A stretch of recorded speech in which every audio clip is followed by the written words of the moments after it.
Welcome to the Victor Emmanuel Nature Tours webinar. I am Ben Reynolds, producer and host of the Vent webinar series. Thank you for joining this encore presentation on High Island Migration, Spring Birding on the Upper Texas Coast with Michael O'Brien.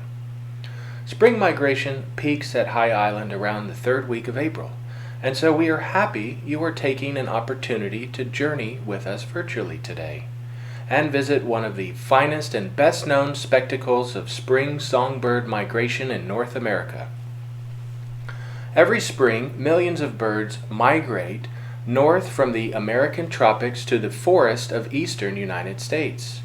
They take off from Central America just at sunset for a long journey over the open waters of the Gulf of Mexico. Typically, they are riding a south wind, so that when they reach the Texas-Louisiana coast, most of them continue inland before putting down. But if the migrants encounter north winds and rain during their flight, they are forced down into isolated groves along the upper Gulf Coast of Texas.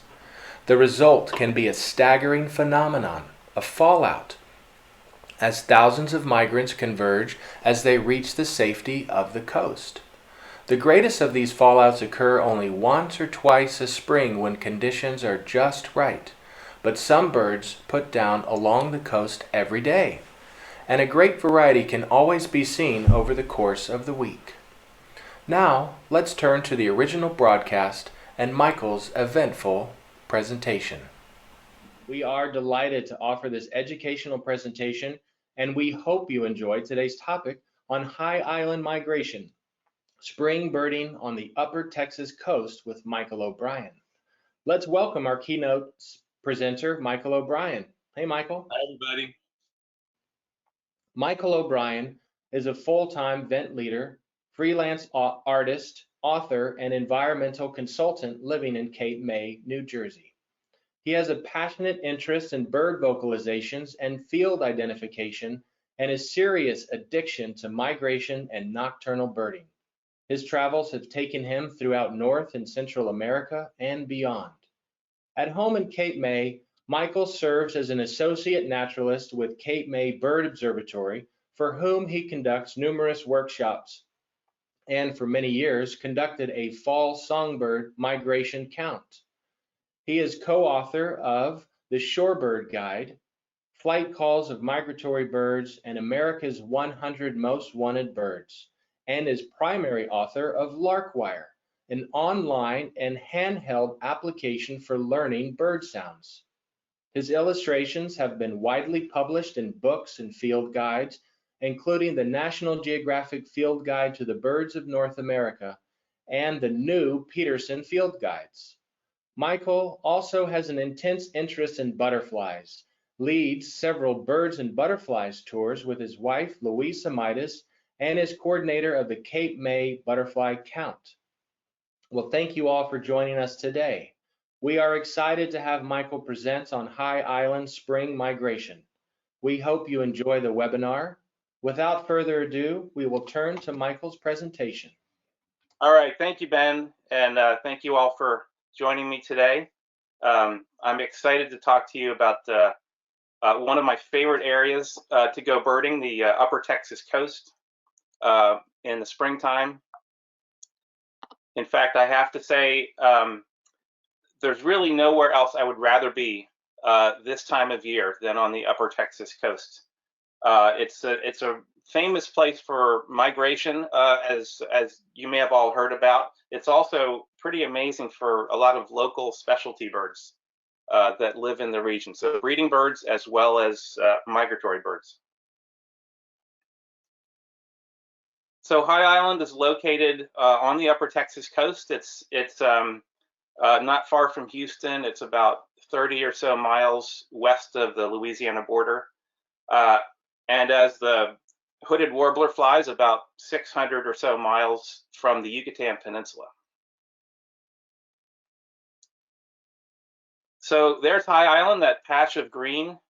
It is not really an island, more an island of trees surrounded by marsh and pasture. If you can just imagine yourself as a little songbird that's been flying overnight and into the day for 600 miles. And this is what you see. So this little patch of green is just a magnet for migratory songbirds. So this map gives you kind of an overview of different migration routes that birds are taking. These are songbirds in particular. So songbirds that spend the winter in Central America, many of them will move back up to the US and Canada by way of the Yucatan Peninsula. And so these birds cut across the Gulf of Mexico. So as you can see there, it's a little closer. If they go straight north and go to Louisiana, that's maybe just over 500 miles. And if they cross over to Texas, it's a little more like closer to 600 miles. But they do both. They land. They follow all of these. They land on all these different parts of the coast. And you can see some birds actually go around the Gulf as well. They call them circumgulf migrants versus transgulf migrants. And if you look off to the east over the Caribbean, you can see there's a whole other set of birds that we call Caribbean migrants that move up the winter in the Caribbean. And they move up primarily through the East Coast, through Florida. And when there's easterly winds, a lot of those birds, or some of those birds, will drift farther west. So you can see some different species on the Texas coast with a little bit of easterly wind sometimes. So this map gives a general overview of our high island tours.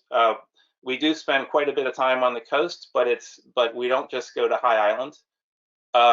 We start and end our tours in Houston. We stay in the town of Winnie, farther east there, and the bulk of our focus is south of Winnie, the High Island area, the Anahuac National Wildlife Refuge, the Bolivar Peninsula, and then farther east towards Sabine Woods. These are all excellent areas for migration, and we spend a lot of time there. But we do also venture farther north to some of the habitats up there, the Piney Woods and the swamps farther north, and we do have a flexible schedule so that, you know, when maybe the migration conditions don't look as good, we can visit those areas farther north.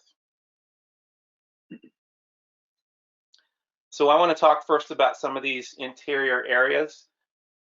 This photo shows what the Texans like to call Piney Woods. Where I grew up, we just call it Pine Woods, but the Texans like to call it Piney Woods. And you might notice a couple of trees with white bands around them. Those are nest trees for the endangered red-cockaded woodpecker. So this is a species that nests exclusively in old-growth southern pine forest, particularly longleaf and loblolly pines. And it's certainly one of our primary target species when we're in this area in the Piney Woods. These birds live in extended family groups, which are often incorrectly referred to as colonies, but it's really just an extended family group. But when you find them, typically you find multiple birds, multiple nests. So this is a close-up of the nest hole of a red-cockaded woodpecker. And you'll notice around it, it looks all gooey. So these birds drill tiny little resin holes or resin wells around the nest hole, and so sap oozes out. And what this does, it protects these birds from predators, particularly from rat snakes, which would get all stuck on that surface. So it's a very clever way to keep snakes out. So while we're in this habitat looking for the woodpeckers, there's a number of other special birds that we focus on. We try to find. Brown-headed nuthatch is one, really characteristic of this pine forest. Pine warbler, a very well-named bird, is a pine forest specialist also. And we see eastern bluebirds in that habitat. Carolina chickadees, So there are a number of other birds to look for in the Piney Woods. And in addition to the Piney Woods, we spend a good bit of time in hardwood swamps, um, both very swampy woods, and then also the habitats nearby, where there's a number of special birds to look for, like prothonotary warbler. These are nesting birds. Prothonotary warbler is a gem of a bird. Yellow-throated warbler, and Swainson's warbler. That's a real specialty that we focus on and try to find it, um, especially in the big thicket area north of the town of Silsbee. And there's pileated woodpeckers in this area as well. So there's in the same general area, there's clear-cut habitats which give opportunities for some different species.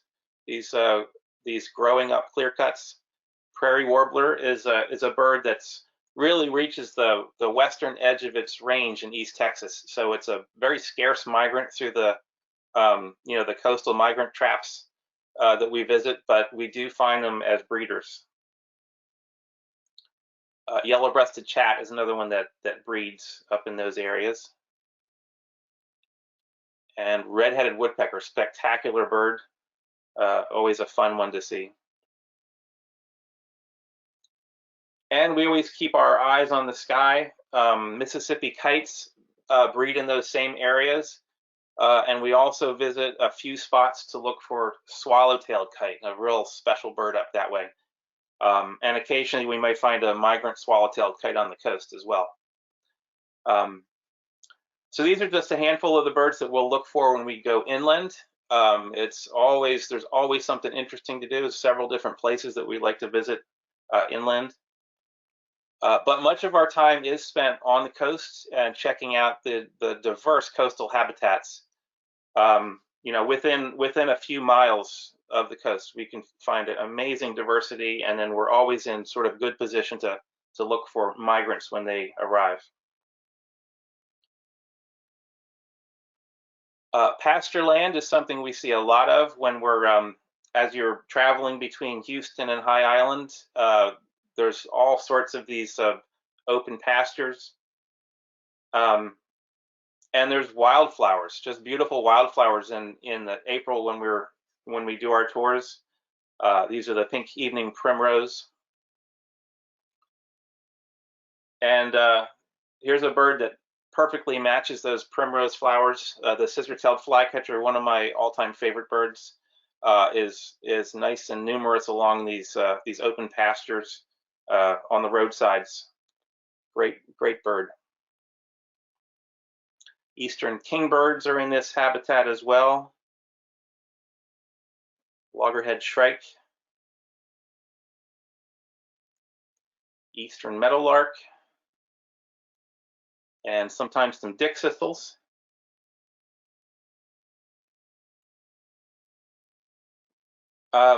Every bridge or culvert that you drive over when you're in this area has a colony of cliff swallows in it.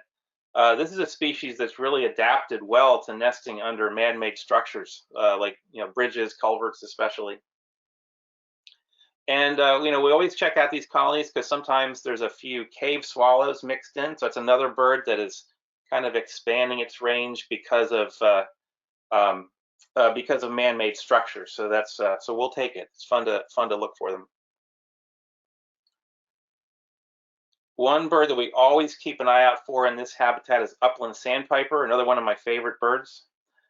They stop here on their long migration from southern South America up to the Great Plains. American golden plover is another one that stops here on its way to the Arctic. At this time of year when we see them, they're still holding most of their breeding plumage, but sometimes we see some that are starting to get a little more colorful. Various raptors are frequent in this area. Crested caracara is one. White-tailed kite is another. Both of those are resident species in this area. And then a Swainson's hawk is a migrant that we often see. And if we're lucky, we might see a white-tailed hawk, which is really a species of the Texas coast a bit farther south from High Island, but they reach their limit around the High Island area. So we do typically find one somewhere, but an uncommon bird in that area. And in recent years, there's been a pair of whooping cranes that's become resident in one of the pastures near Winnie. And so we will always stop there to have a look at them. These birds wandered over here from the introduced Louisiana population. So these are resident birds now in this area. So in this open country, there's also numerous rice fields, which attract large numbers of shorebirds. Here, these guys are long-billed dowitchers. And we like to visit these rice fields at several different stages. The rice fields, they flood them, and then they're super deep for a day or so, and then they drain down pretty quickly. So you have to kind of time your visits carefully. But while they're full, there's certain species to look for, like Wilson's phalarope. This is a species which typically feeds by spinning around in circles to draw nutrients to the surface. But they actually accomplish the same thing by following ducks around, like blue-winged teal, that's stirring up the muck underneath, and they can just follow them around and get the nutrients they're after. One of our prime targets when we visit these rice fields is Hudsonian godwit. This is a long distance migrant, and these rice fields are actually an important stopover for them in their migration from southern South America up to the Arctic breeding grounds. So that's a bird that's often present at these rice fields when they're a little bit higher water levels. When the water drains down, we start to see other species like stilt sandpipers, another migrant heading up to the Arctic. White rump sandpiper, another long distance migrant. And yet another long distance migrant, pectoral sandpiper, which we start to see when the water levels get even lower. And you start to see these muddy patches. And if we're lucky, we'll run into a buff-breasted sandpiper, another super long distance migrant that uses these rice fields when they start to dry up a bit. Freshwater marsh is another habitat that we see a lot of down in the Texas coast. Water birds are everywhere in this area. You're constantly seeing flocks of herons, egrets, ibises flying by or sitting in pools all over the place.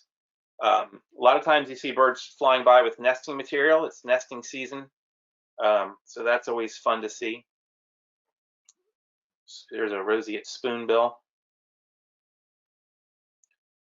White-faced ibis are looking spiffy this time of year, so we always enjoy watching them. And we like to pick through the flocks of ibis carefully in case there's a stray glossy ibis. That's more of an East Coast species, but they do wander to Texas occasionally. So you find a bird with no white wrapping around its face, look for those the blue-edged facial skin on that glossy ibis. There's plenty of waterfowl in this area, including migrants like this northern shoveler, which is bound for the prairie pothole region farther north. That's where they're going to nest. And then some local birds like the resident mottled duck, and some super cool residents that we like to look for, the fulvous whistling duck and the black-bellied whistling duck, real spiffy bird. So that's a great area for them. We always make a visit to Anahuac National Wildlife Refuge. This is there's a lot of marshy habitats in the area. Anahuac is particularly good though for finding some of these skulking birds that like to hide on marsh edges. Least bittern is one that we always look for at Anahuac. American bittern, can you see them hiding in there? Both of these species are super good at hiding, so it takes a nice sharp-eyed group to pick up these birds. Sora is another one that hides on the edge. We always watch for that. King rail is another one that you might get, in this case, super lucky that it walked across the road. Other times you just sort of see it along the edge. Common gallinules are just everywhere, often with chicks this time of year. And the spectacular purple gallinules are surprisingly numerous this time of year as well. So always a crowd pleaser when we see these guys. And we can't forget the alligators. They're always fun to see, lots of alligators out there. So as we get closer to the coast, more of the marshy areas are salt. So salt marsh holds a whole other set of special birds for us to watch. Clapper rail is one that we find out in the salt marsh, a little paler and less colorful than the king rail. Seaside sparrow, another salt marsh specialty, often sitting up in the grass and singing its hissy song this time of year. And a little less conspicuous, but they're out there. The Nelson sparrow, they don't nest on the Texas coast, but they winter there. They nest up in the prairie pothole country, but there's still migrants around in April when we're there. So it's a bird that we look for hiding in the grass. Just brilliant little birds. It's orangey face. And sedgeran is another one that we look for out in the salt marshes. These are another wintering bird. That's going to be heading up to the prairie pothole region, the plains, and there's usually some around, often singing in April when we're there. And noisy willets are conspicuous out in the salt marsh, flying around, calling, flashing their bold wing patterns. This one is of the eastern subspecies, which breeds on the Texas coast. Other shorebirds that we tend to see out in the salt marsh include whimbrel, which is a migrant going up to the Arctic, and also long-billed curlew, which migrates up to the plains to breed. Both of these species are curlews. Interesting fact about them, their long decurved bill is really mainly an adaptation for foraging on the wintering grounds, where they're going after these deep burrowing crabs like fiddler crabs and different types of worms, mainly on the wintering grounds. When they're up on the breeding grounds, they're eating more insects and berries and other things, crickets, things that they pick from the surface. So that long bill is really a winter tool for them.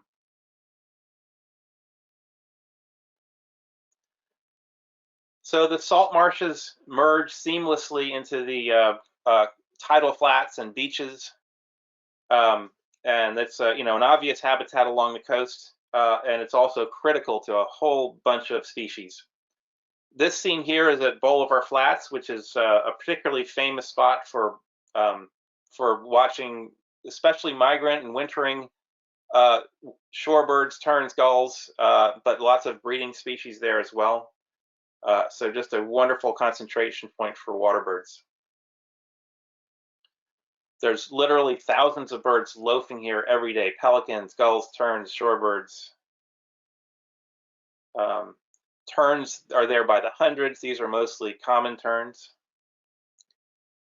And we can walk right up to a lot of these birds, get nice close looks. Royal terns are local breeders. They loaf around there quite a bit. Black terns are migrants coming through, and they're heading up to the prairie pothole region. They're around in the spring and starting to look very spiffy.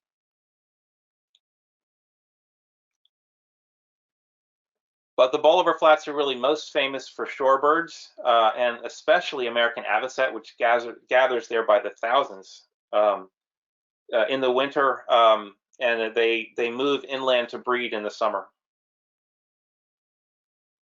Most years there's up to 10,000 or more avocets. Just an amazing sight.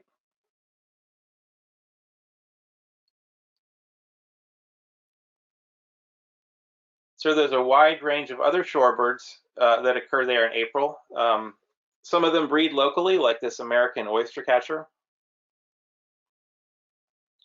but many of them are there for the winter or passing through. Maybe they winter farther south and are passing through. Um, like these sanderlings, these are high Arctic breeders. They winter at Bolivar Flats and they breed up in the high Arctic. Ruddy turnstones, another high Arctic breeder. Short-billed dowitchers. And then you have some more prairie breeders, the marbled godwits.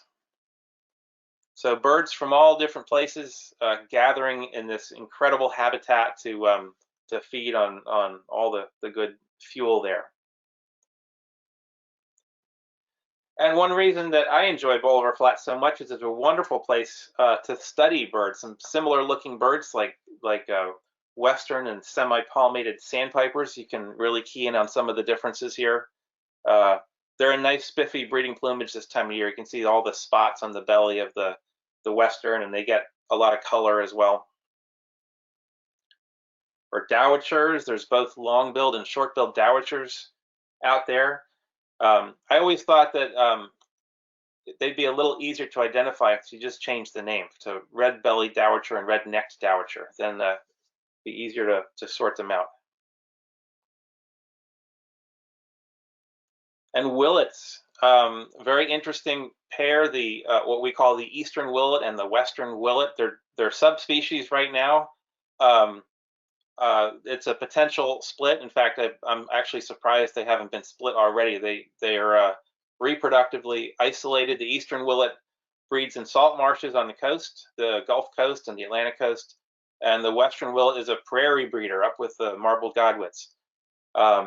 They look a little different, but this behavior is very different. The westerns are a paler, lankier bird. The bill's a little thinner, so the differences are kind of subtle, but biologically they seem to be good species.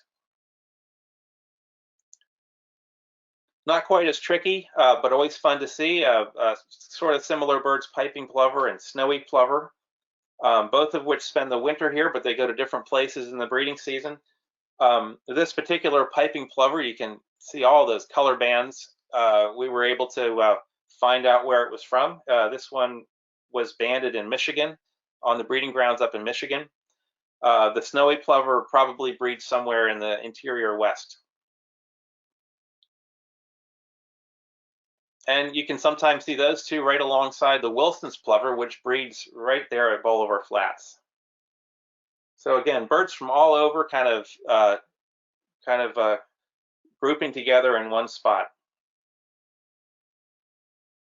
And we always keep an eye out for the local subspecies of horned lark that nests out there on Bolivar Flats and other places along the coast. Super, super bright yellow. So a real pretty bird if you ever get a chance to see one of those.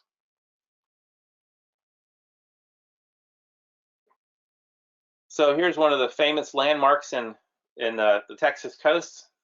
Victor's house. He likes to call it the Warbler Roost, right there at the base of Bolivar Flats. When the tide is low, it's amazing what you can see right from his porch. So we will often bring our birding groups there for a slightly different perspective on the Bolivar Flats.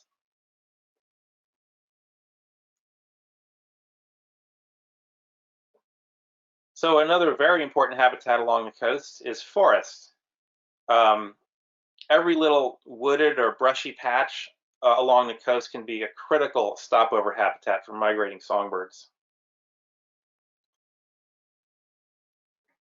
Most of the woodlots have water features which attract thirsty migrants like this male golden-winged warbler. This is Boy Scout Woods, which is probably one of the most famous wooded sites at High Island. And you can see these bleachers set up there where people can watch a water feature. You could just sit there for hours and be entertained by birds coming and going. So it's really fun to sit and watch these water features. Um, there's also fruiting mulberry trees in the area this time of year, and that's a magnet for a variety of birds, like this catbird,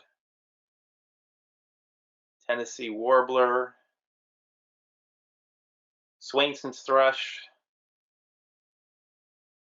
orchard oriole,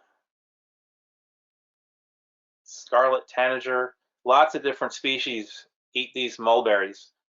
So when we find a tree that's in fruit, we always hang out for a bit and watch because you never know what's going to come in. And even though they're not native, bottle brush is a heavily used plant by a number of migrant species that like to sip nectar. A few of the warblers do, like this Tennessee warbler, and certainly hummingbirds do. So it's a great spot to watch. Also, here's a Cape May warbler. That's another one that likes to drink nectar.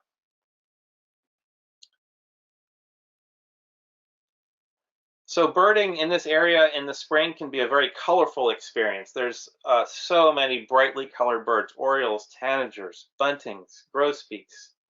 That was a Baltimore oriole. Here's a scarlet tanager, rose-breasted grosbeak, indigo bunting. Sometimes you need to wear your sunglasses; it's so bright. Painted bunting, just one of the most improbable birds. It's just dazzling. And a lot of these birds are in their brightest plumage this time of year. And of course, warblers, a favorite group for many birders, um, and including some real gems like this Blackburnian warbler, chestnut-sided warbler, bay-breasted warbler, magnolia warbler, hooded warbler, Kentucky warbler. This is just to name a few. I could go on and on. I love them all. Warblers are just amazing. And High Island is a wonderful place to see them. And not quite so colorful, but we're always happy to see a good diversity of other songbirds like flycatchers. This is an Acadian flycatcher.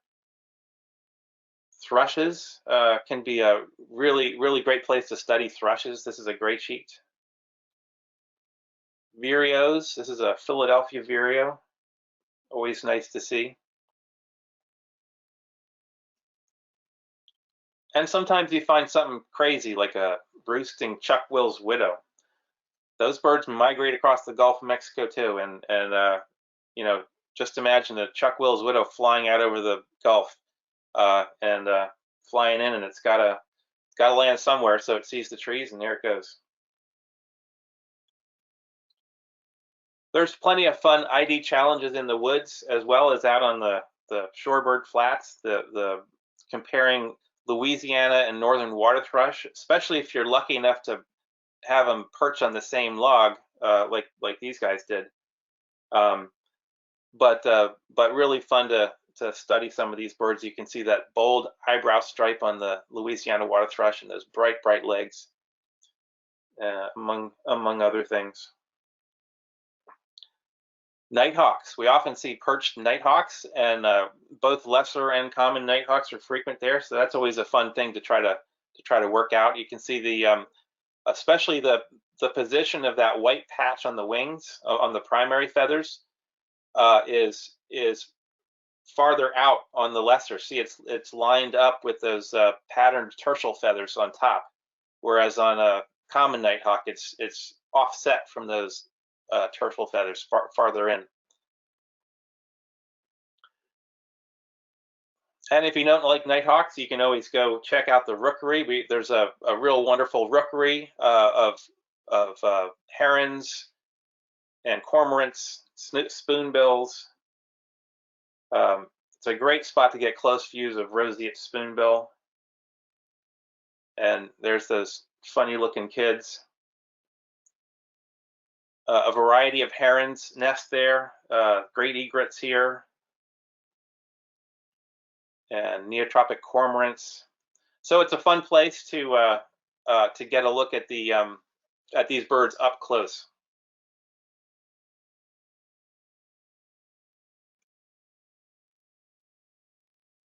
So while we're birding the Texas coast, we are constantly monitoring the weather. Um, this map happens to be for this coming Saturday, the April 10th. And if you take a look at the map, you can see winds, southerly winds over the Gulf Coast, coming up from Yucatan straight toward the Gulf Coast, and then northerly winds over the land.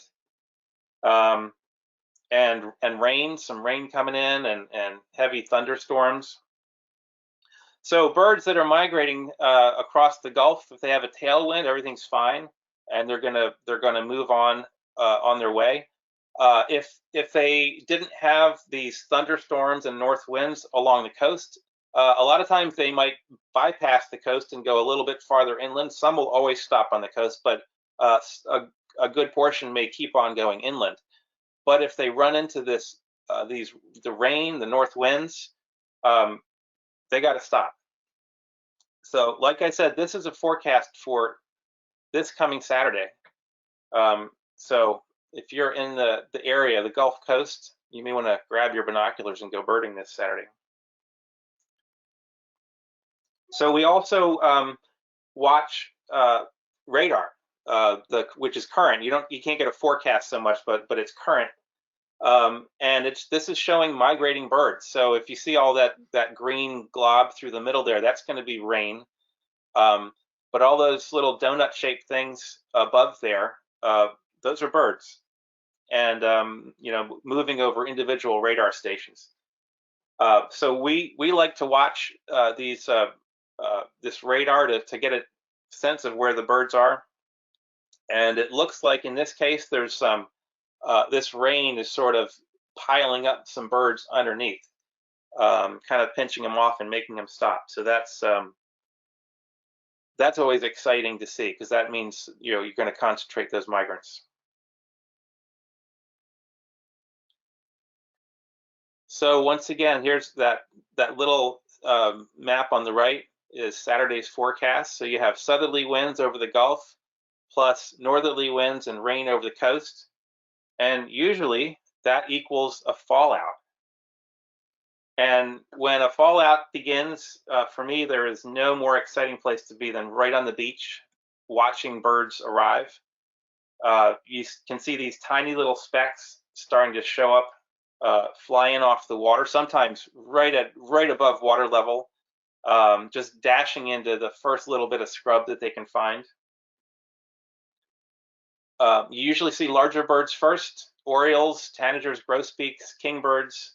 These are faster flyers than warblers, so they get across the Gulf first.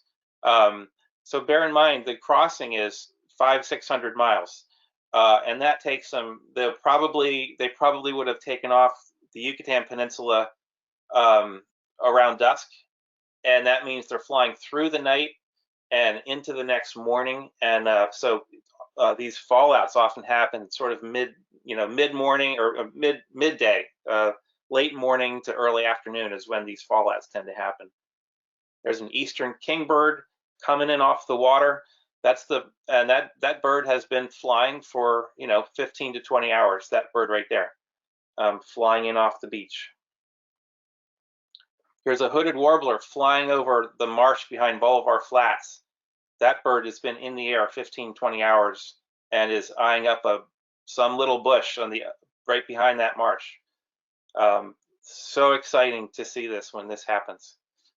Here's a yellow warbler flying over Port Bolivar, again in the air 15 to 20 hours, and is looking for the first spot to land. Indigo bunting, same thing, flying in off the water. So when you see this happen, suddenly there are birds everywhere, little flocks of indigo buntings. And you can start to see birds in weird places, like a warbler, a black-throated green warbler or something, out on a lawn, or a cuckoo on a fence post, or a nighthawk on a wire, an oriole out in the marsh.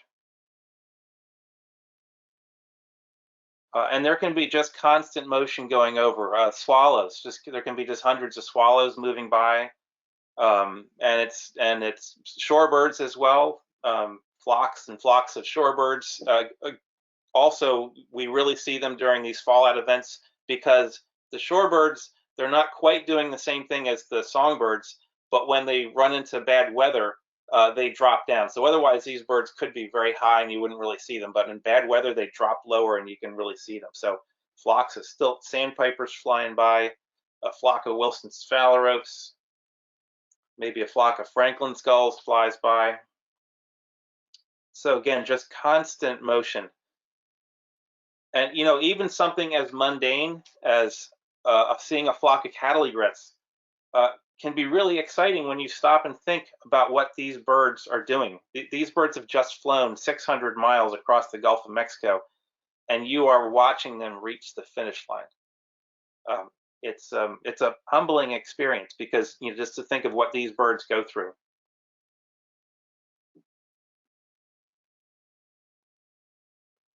And if you want to be really amazed, you see this tiny little dot buzzing overhead, a hummingbird. And then you get to watch this little ruby-throated hummingbird take its first drink in 15 to 20 hours. If that's not impressive, I don't know what is. That's one tough little bird.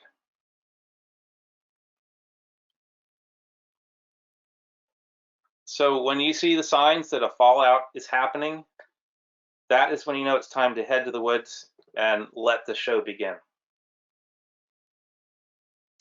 So if you would like to be amazed by migration, I hope you will consider joining Louise Lamaitis and myself on one of our upcoming tours to the Upper Texas coast. You can be sure we'll be there next spring. So I hope some of you will consider joining us, and thank you for watching. I'd be happy to answer some questions now. Michael, thank you for that presentation. That was amazing. So now I'd like to ask the audience for questions. And I also want to point out that we do have the itinerary for High Island migration in the handout section in your toolbar. So if anybody wants to download that and look at it in more detail about the tour that Michael and Louise are offering next year, feel free to download that. Ask any questions about it now or later. Florian says, thanks for the presentation. That was absolutely interesting. And our viewer, Florian, he is from France. So he is very excited about High Island. It's about 8,000 kilometers away from him. Wow, yeah. Well, I hope he comes out. It's amazing to see. Charlene says, thank you so much, Michael. So nice to see you again, and please give my best to Louise. All right, Charlene, I'll do that. Mark asked, have you seen the numbers of migrants drop over the years? Well, anecdotally, I would say yes. It is super hard to come up with actual numbers of migrants. Every visit I make to the Gulf Coast is different weather conditions. And one year there might be a giant fallout where we see thousands and thousands of birds, and other years there might be just sort of smaller fallouts. And it's really hard to compare one year to the next in terms of population trends. But it does feel like there are fewer birds, I would say for sure. Deborah asked, how did the recent hurricanes affect birds this year? And thanks for the presentation. Well, thank you for that. And I haven't been down there since the recent hurricanes. I know there was some damage, obviously to property. I don't think there's a lot of damage, significant damage to the woodlots and the different bird habitats. I think that part is relatively stable. Denise asks, or she says, hey, Michael, happy to hear from you. How was the coast affected by the big oil spill disaster years ago?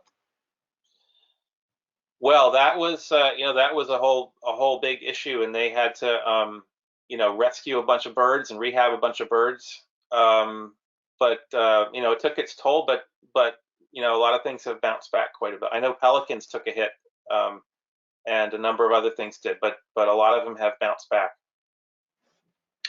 Randy he's curious about the history of birding in High Island.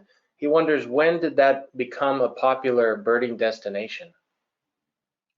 I don't have an answer for that. I can certainly tell you when I was a kid, before I'd ever been to Texas, I had read about High Island. So, but yeah, I don't know. That would be. I bet Victor could answer that question. Yeah, I think we've heard Victor talk about that from when he was a boy. He's been going Yeah, there yeah. since then. Certainly he's been going there for a long, long time. Malone says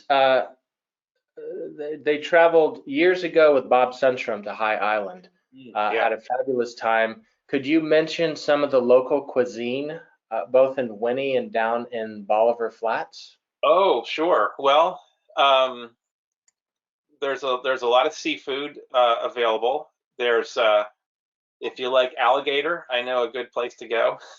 Uh, if you like crawfish etouffee, I know a good place to go. So those are there's it's limited, to be perfectly honest. The cuisine is limited, but there are places to eat. There's a few restaurants, and we find some food to eat. For me,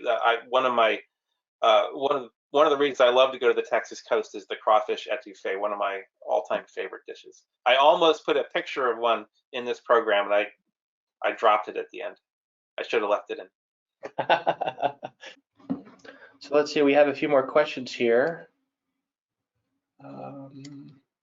Stan wonders, will you see the broad-winged hawk or the short-tailed hawks?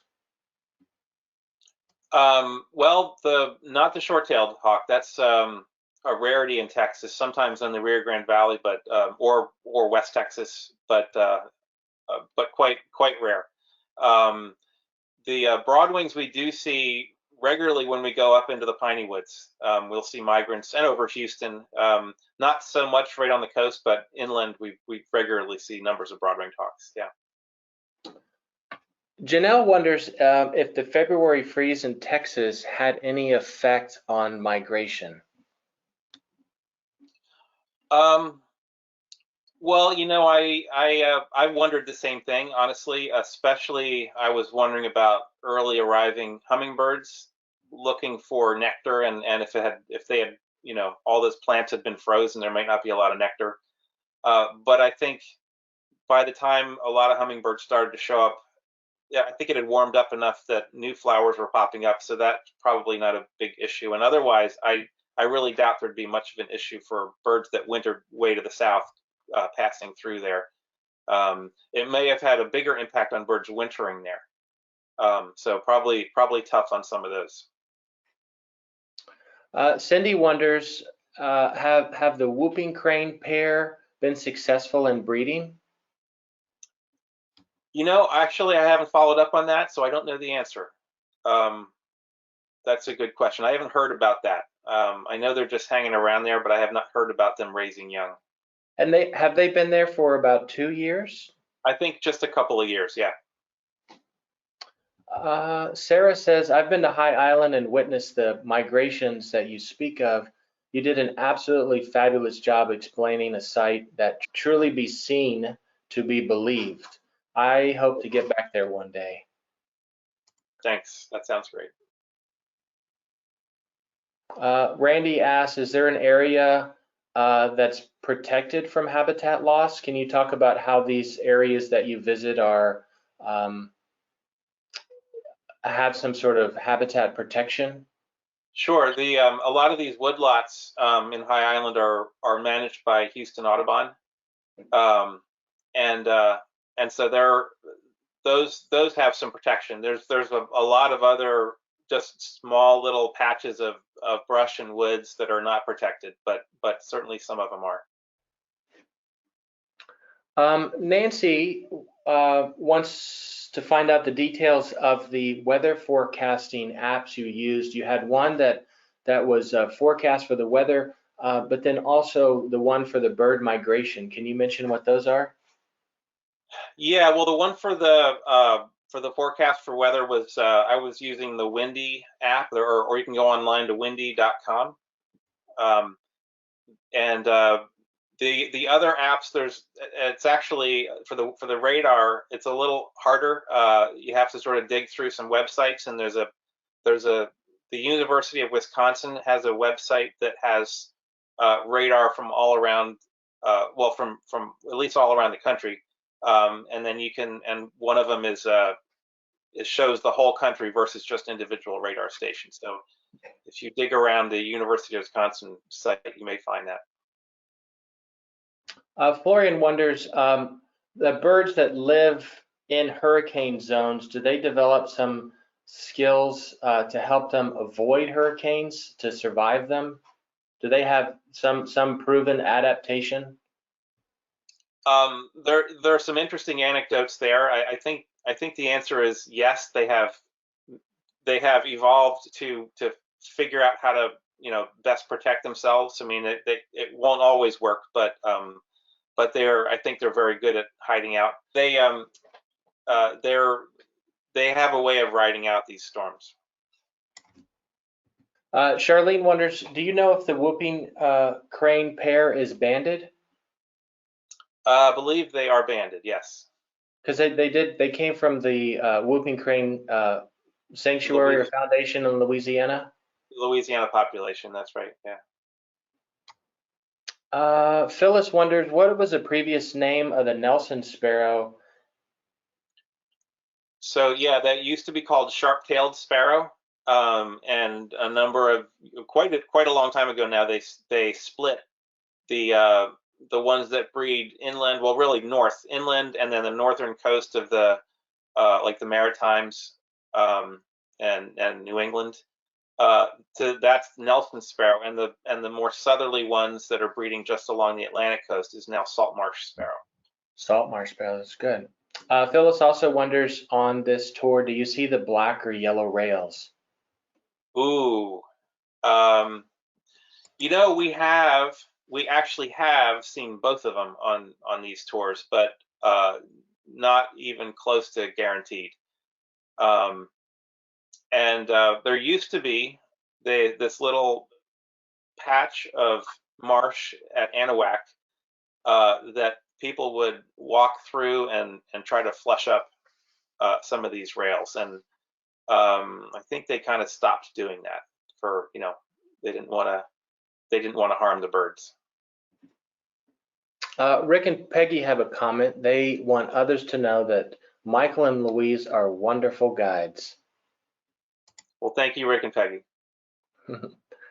Oh, Mary, maybe she didn't hear the details you were just telling, but could you remind us again what the radar app is? So it's not an app. There is no, I wish I could tell you an app that would be nice and easy, but if you go to the University of Wisconsin and website and look up radar, you will find your way there. It seems like there was one, maybe Victor was talking about, called Birdcast. Yeah, that's true. Sorry. Through the Cornell Lab of Ornithology, Birdcast is a good one they actually take radar data and make and weather data and other variables and make a bird forecast out of it. So yeah, that is a great resource. Oh, and Melinda would like to highlight the new canopy bridge at Audubon Smith Oaks High Island. Not only great views into the treetops, but also into the rookery. Okay, that's great. Because I think this is the first year that that's opened. Yeah, I can't wait to see it. I haven't seen that yet. What happens, Michael, when the birds are migrating across the Gulf of Mexico and they encounter a storm, a thunderstorm?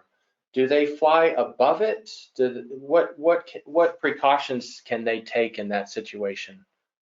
I think there are sometimes there are ways for them to fly around a thunderstorm, but I think a lot of times they just fly right through it, and it can be lethal for nasty weather can be really lethal. That's why the sort of perfect storm that you want to see is bad weather just on the coast. So all the birds make it across and all the birds stop. When you have nasty weather halfway out the Gulf of Mexico, that's a tough thing for these birds to get through, and a lot of them will make it through, and they'll be just all bedraggled and exhausted when they arrive. But then others won't make it. So it's a really tough business. These birds just figuring out when the best time to take off is. Yeah. Well, we have time for a few more questions and comments. Douglas asked, and this might be kind of a difficult question to answer, and maybe it could also be based on your experience in Cape May birding for the last year, since you haven't traveled much. But how has the pandemic affected birding interest in the general population? Birding interest? Well, I don't know, but I suppose over the past year, a lot of people have had a little bit more time on their hands, so maybe they'd be more apt to go take a walk and maybe pick up birding, but I don't have any data on that. But it is an interesting question. I think there will be studies, I'm sure, to answer just that question. Stan wonders, are Swainson's warblers easy or hard to find in the Piney Woods? Well, I would say they're fairly easy to locate in terms of their song. You can find one singing. Getting a look at it is a little harder, but usually we manage to get a look at them too. Well, very good. And we also sometimes we'll see migrant Swainson's warblers in the along the coast. How long does the migration season last? I see that the Vent tour is April 14th through the 20th of 22, and that is theoretically the prime week to gauge it. But what is the beginning and end of migration season through the spring in High Island? Well, I can tell you from my perspective in Cape May that there is no beginning and end. I mean, there's something is migrating almost every day, and in Cape May, it's so magnified that we can really detect that. In other places, it's not as magnified, so you really may not notice it as much.